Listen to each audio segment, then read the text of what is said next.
नमस्कार दोस्तों, जय श्री कृष्णा। दोस्तों, आज हम आपके लिए लेकर आए हैं एक राजा और उसके मंत्री की रोचक कथा। उत्तर देश में एक नरसिंह नाम का राजा था और सुभग नामक मंत्री था। राजा को मंत्री पर बड़ा भरोसा था। मंत्री के मन में कपट था। मंत्री चाहता था कि राजा को मारकर मैं ही राज्य करूं। इसी भांति कुछ काल व्यतीत हुआ। एक दिन राजा नौकर चाकरों के सहित सो रहा था। तब मंत्री राजा को सारे नौकरों समेत मारकर राज्य करने लगा।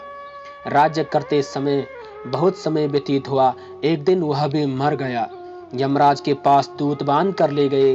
यमराज ने कहा, हे यमदूतों, यह बड़ा पापी है, इसको घोर नरक में डालो। इस प्रकार वह पापी कहीं नरक भोगता हुआ धर्मराज की आज्ञा से घोड़े की योनि में आया।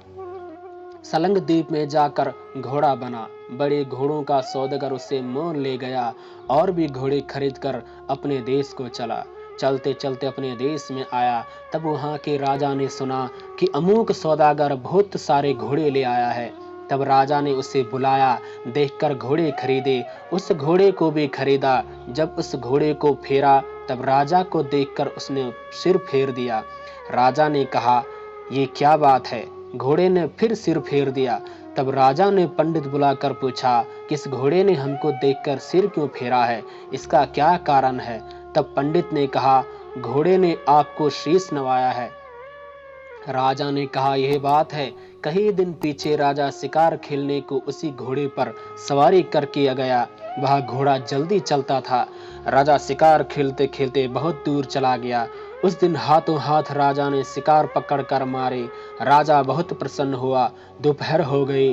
राजा को तृष्णा लगी। वन में एक अतिथि देखा, कुटिया में बैठा है, तालाब जल से भरा है। वहां राजा उतरा, घोड़ा वृक्ष से बांधकर कुटिया में गया। देखा तो साधु अपने पुत्र को गीता के 15वें अध्याय का पाठ सिखा रहा है। वृक्ष के पत्ते पर श्लोक लिख दिया है। बालक को कहा, तुम खेलते भी फिरो और इसे भी कंठ करो। जिस वृक्ष से राजा ने घोड़े को बांधा था, उसी वृक्ष के पत्ते पर श्री गीता जी का श्लोक लिखा था। वह बालक पत्ता लेकर खेले भी और पढ़े भी। उसे पत्ते को घोड़े ने देखा। तत्काल उसकी देही छूटी, देवदेही पाई। स्वर्ग से विमान आए, जिस पर बैठकर वैकुंठ को चला। इतने में राजा पानी पीकर बाहर आया। देखा तो घोड़ा मरा पड़ा है। राजा चिंतावान होकर बोला, ये घोड़ा किसने मारा, इससे क्या हुआ? इतने में वह देव संत बोला, हे राजन, तेरे घोड़े का चैतन्य मैं हूँ। मैंने अब देवदेही पाई, वैकुंठ को चला हूँ। राजा ने विस्मित होकर दंडवत की।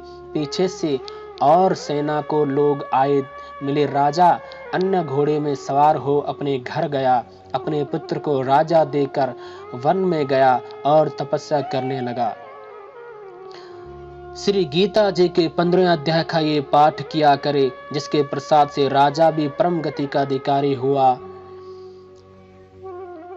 तो श्री नारायण जी बोले, हे लक्ष्मी, 15वें अध्याय का ये महात्म्य मैंने तुमको सुनाया है। तो दोस्तों, आपको ये कथा लगी, राजा और मंत्री की ये रोचक कहानी कैसी लगी, हमें कमेंट बॉक्स में जरूर बताइए। जय श्री कृष्णा।